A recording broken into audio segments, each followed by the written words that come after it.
even just learning about those experiences, seeing the history, talking to people who had been alive, affected me so deeply. Like, it made me so, so sad that I don't even want to really talk about the things that I learned.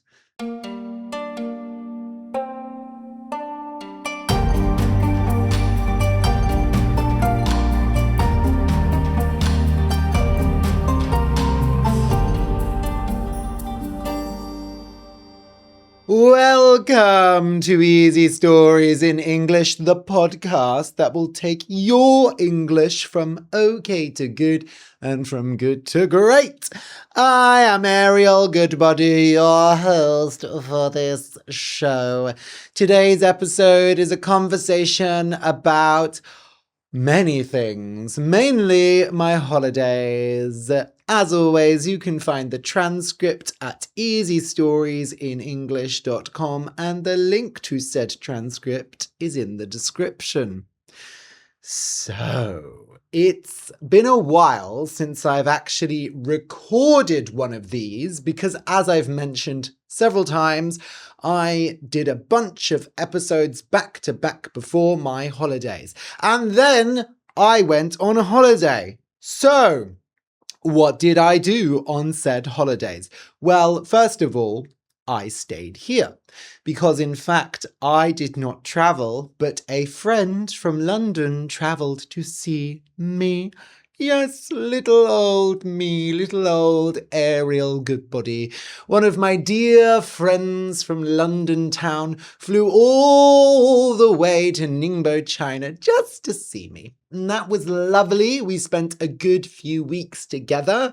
We hung out in Ningbo, mainly so he could get over his jet lag.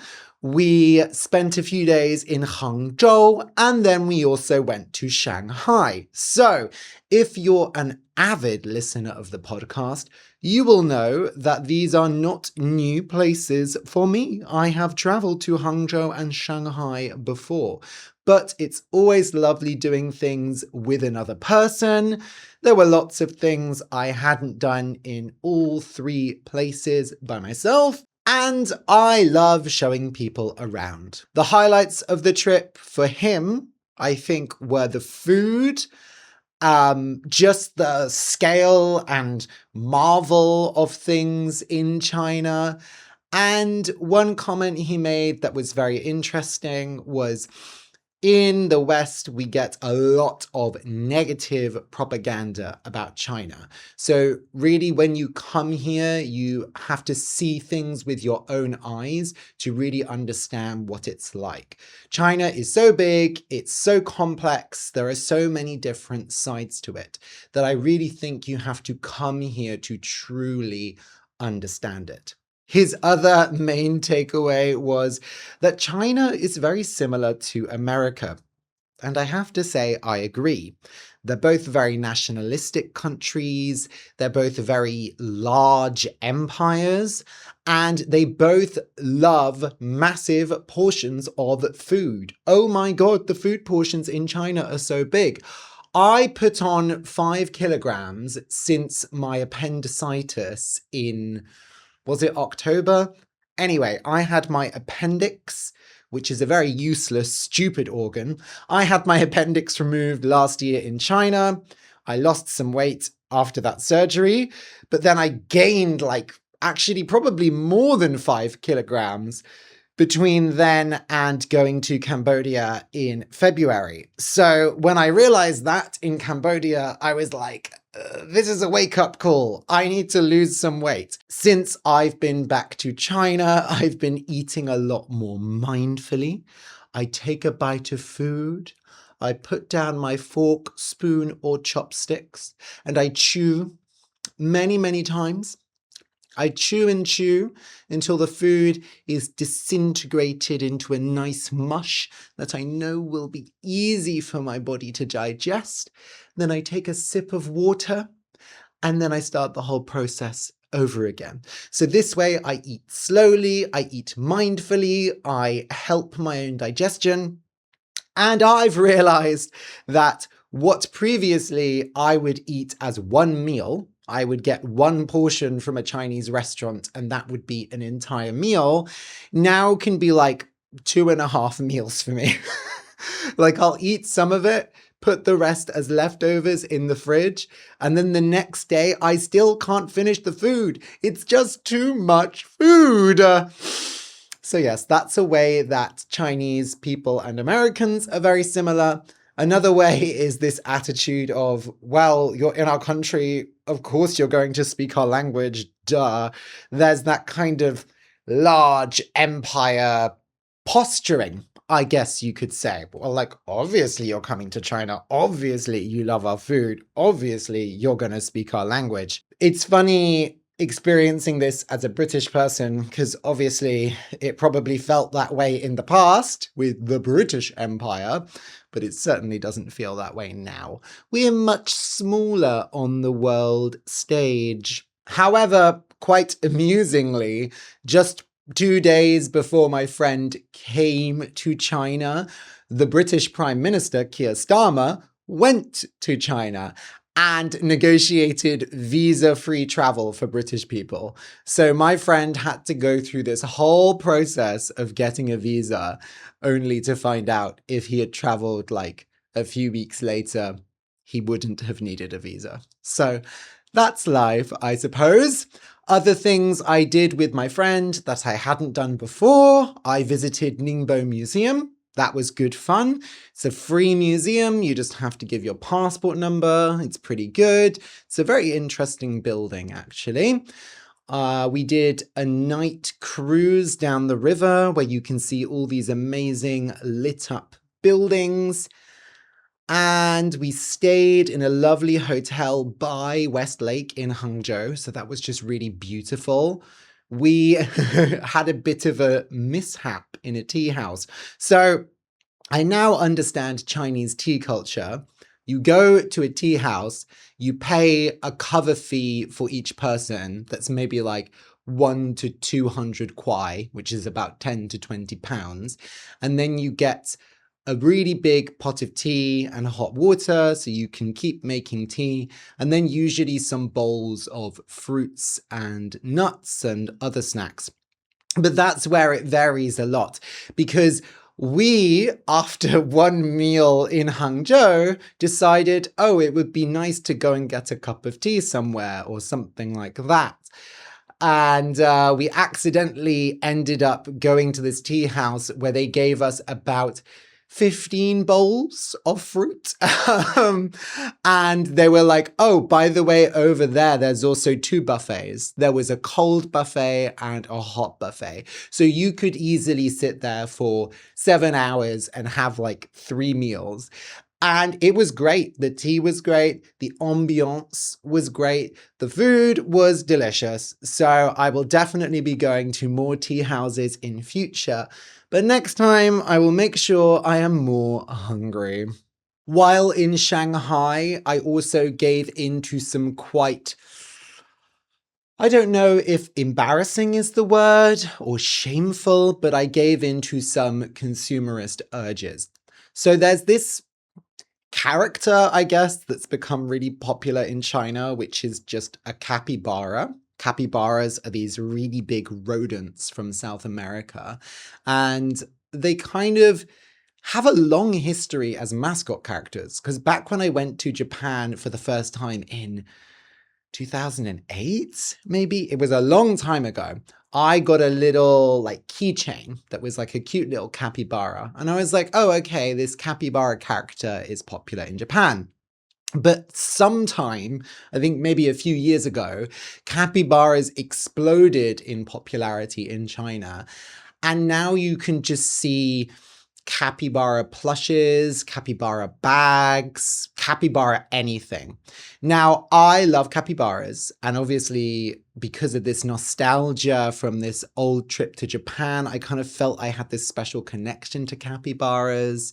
I feel like they embody this kind of noble yet clumsy energy, which I feel really reflects myself. But I had told myself, I'm not going to buy stupid tats. I'm not going to buy silly toys, just because I have the money and just because I can doesn't mean I should. But when we were walking down the main shopping street in Shanghai, I was assaulted by the image of beautiful capybara statues outside a toy shop. Yes, they had dedicated a whole section of this toy shop just to capybaras. And when we went inside, they were playing a heavenly tune.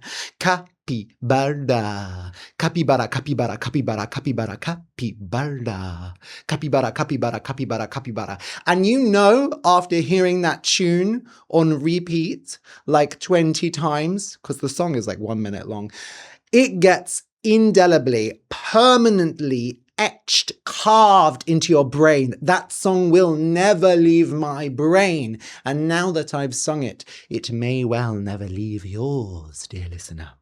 But anyway, I decided, this is a sign from God or perhaps some powerful capybara spirit that I need to just buy capybara nonsense. So I purchased a capybara bag with a detachable croissant-shaped capybara character that's like a purse.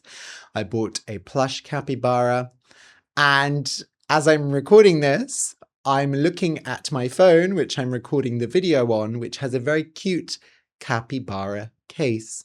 So don't be surprised, my lovely listeners, if, oh no, I forgot to call you lovely listeners at the beginning of the episode. No! That's one of my most important jobs. My third most important job is being a teacher. My second most important job is being really cute.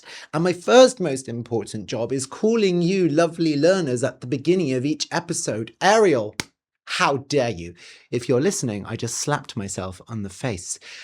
Well, let me repair the damage. Lovely listeners, lovely listeners, lovely listeners. Don't be surprised if next episode you see me wearing head-to-toe capybara gear, because there was a rather fetching, a rather handsome capybara cap that I almost bought, but my friend talked me out of it. And don't be surprised if you hear me saying, instead of lovely listeners, well, no, I will say lovely listeners. I'll always say lovely listeners, except for this time when I forgot to. But I promise every time in the future, I will absolutely say lovely listeners. What was I saying? Lovely listeners. Aside from lovely listeners, I will exclusively make capybara noises. I will speak in the capybara tongue. Now, I don't actually know what noises capybaras make, but I imagine it's something like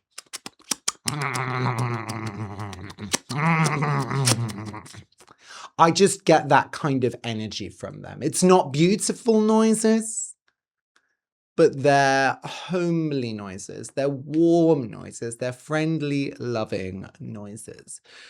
So you've got a lot to look forward to in the next episode, my lovely learners. So anyway, after my friend's visit to China, I had a mere 1 day to return to Ningbo, rest, pack my bags before I headed off to Cambodia. But I stayed a night in Kunming in Yunnan province, as you will know if you listened to the last episode where I talked about my trip to Stone Forest. Now, Cambodia. Originally, I was going to do a whole episode about Cambodia, but I had a much more emotional experience in Cambodia than I expected. Cambodia is one of my top 10, probably top 5 holidays I've ever been on. It was both beautiful and moving. I don't feel like I can really talk about everything that I experienced and learned without it coming across as overly emotional or maybe insensitive. As you probably know, Cambodia has both a rich history of temples and their own kingdom, but then it also has the bloody modern history of the Cambodian genocide. And I really can't talk about it in lots of detail here because one, I might cry, but two, I think it's one of those things that you really need to, I don't know. Obviously, if you can go to the country, that's the best way to learn about it. Not everyone has that opportunity. I will say it's really worth learning about because I had some ideas of what it was like before I went there. And then going to the killing fields, going to the prison in Phnom Penh, having our tour guides explain, what happened, their own relationship to it, because basically everyone you meet in Cambodia has been touched by the genocide in some way. Having those experiences, it was so much more emotional than I expected. I really, really was deeply affected. One of our tour guides was born in 1976 during the rule of the Khmer Rouge. So he grew up malnourished, with his mum having to leave him in the fields so she could go work. Many people you talk to say, oh, I probably have brothers and sisters and cousins who I was separated from during the Khmer Rouge, and we have no way of finding each other again. Basically, everyone in this country has been affected by it. It was in the 70s. It's so recent. And because of that, and then the Vietnamese rule and the ongoing warfare in the region, the country's never really had a chance to recover. So it's still very, very poor. It's the poorest place I've been to. And it's incredibly beautiful. And the people are shockingly lovely. They are the friendliest people you will meet. Really caring, sweet, polite, genuine people. So I highly recommend visiting Cambodia if you can. The ancient temples are also gorgeous. I mean, so amazing. And it's really worth getting a good tour guide who can explain all of the little inscriptions and things like that. So we did 3 places. We went to Siem Reap, where we saw lots of temples. We went to Phnom Penh, the capital, where we learned about the history. And then we went to Kep, which is kind of like a coastal seaside town where we kind of just relaxed and did some naturey stuff for the last few days. And it was all amazing, like food, weather, nature, history. It was all just phenomenal. But it was also like a really powerful experience. So please go to Cambodia if you can. Now, of course, the question you're all dying to ask is, Ariel, did you eat tarantula?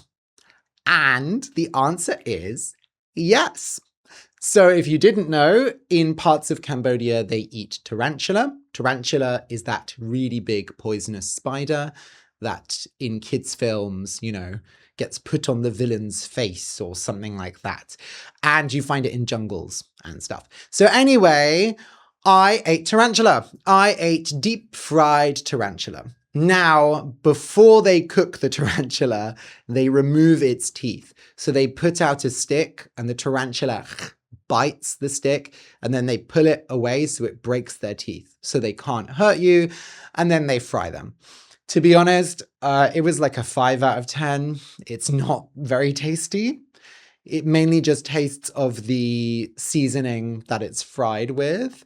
I didn't know, but the abdomen, which is kind of like the spider's butt, some people say you should eat, some people say you shouldn't because it's basically full of spider poop and half-digested flies. I ate it because I didn't know. And it was mushy. Yeah, it was very sort of soft. Didn't have a particularly strong flavor. Half of you have probably stopped listening by this point. And if you're watching on YouTube, you will have seen a video of me eating the tarantula. Woo! So yeah, I think I would really like to go to Cambodia again. especially for like a nice resort holiday. It's very affordable, it's very pretty. I really did think a lot about this episode I'm making now. Like, should I talk all about Cambodian history? Should I share all of the experiences that were shared with us? But to be honest, I feel like it would be a bit emotionally sensationalist, or I don't know. It's very difficult being an influencer or any kind of online content creator because you're always pushed to make these very emotional, very over the top videos or posts because that, you know, brings more engagement. And I do think it's really important to share the history of what happened. I just don't necessarily know that I'm the right person to do that. Obviously, I can share my experience of it. Maybe I will in another episode. I also, to be honest, I'm a bit of a coward because when I was in Cambodia, there was one point where I sent a voice message to a friend and I was talking about, you know, what we'd seen and learned in Phnom Penh. And I was just crying. Like, I was crying. Like, it was too much for me to emotionally handle. So there is a part of me that's just a bit of a wimp that doesn't want to make an episode about that because I don't want to cry on camera. I don't want to like put myself through that emotionally. And maybe that's the takeaway is like, I come from a wealthy country. This is a completely different culture. It was all before I was born. And yet, even just learning about those experiences, seeing the history, talking to people who had been alive, affected me so deeply. Like it made me so sad that I don't even want to really talk about the things that I learned because they're so painful and just they kind of show how unimaginably cruel human beings can be. Like when you learn the things that people were doing, it's shocking. When we were at S21, it was originally a high school that was then turned into this prison in Phnom Penh where they tortured many people and killed many people.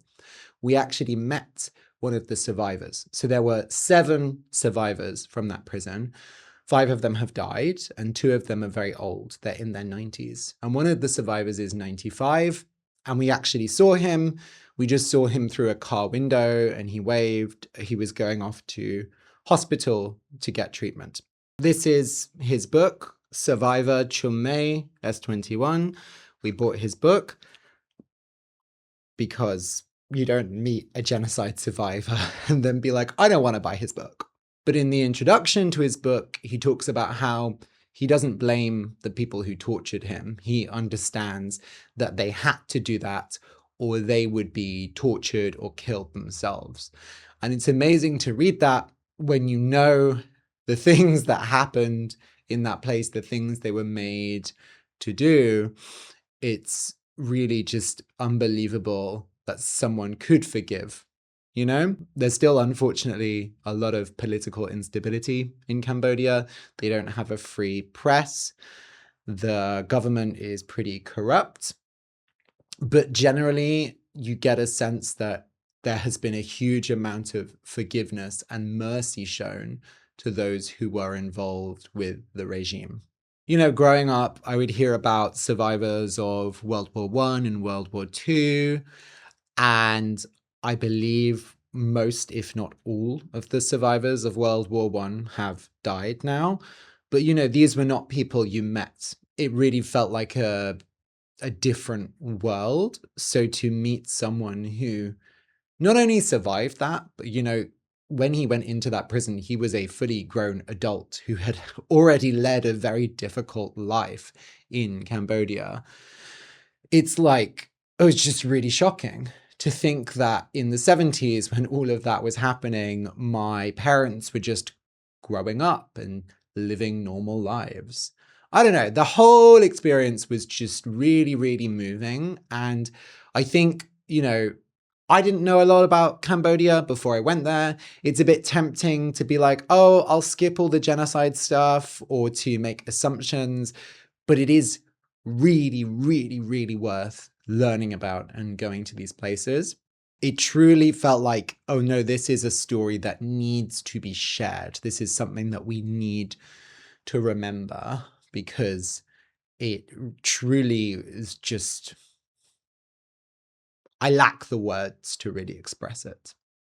So anyway, that was my holiday in Cambodia. That's about 1/10 of how dark and sad it could get. So if you're really interested in an episode where I talk about it, I could do one, but I really strongly encourage you to do your own research. I'm sure there are plenty of good YouTube episodes and podcasts about it.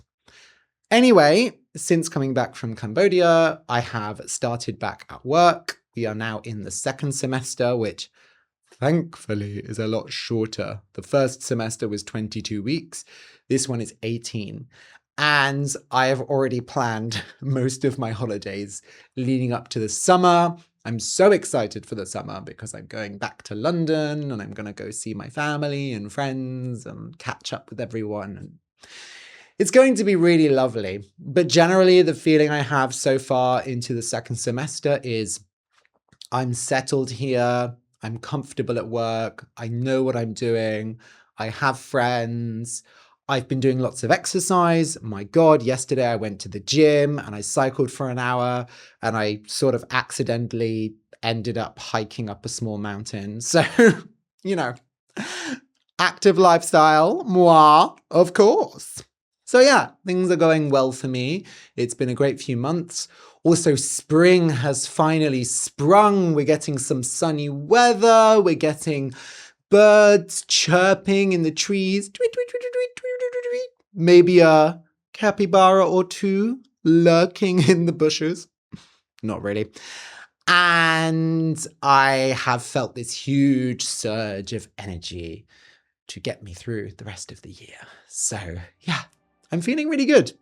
So hopefully you're having the same experience. Obviously, if you're in the southern hemisphere, it's not spring.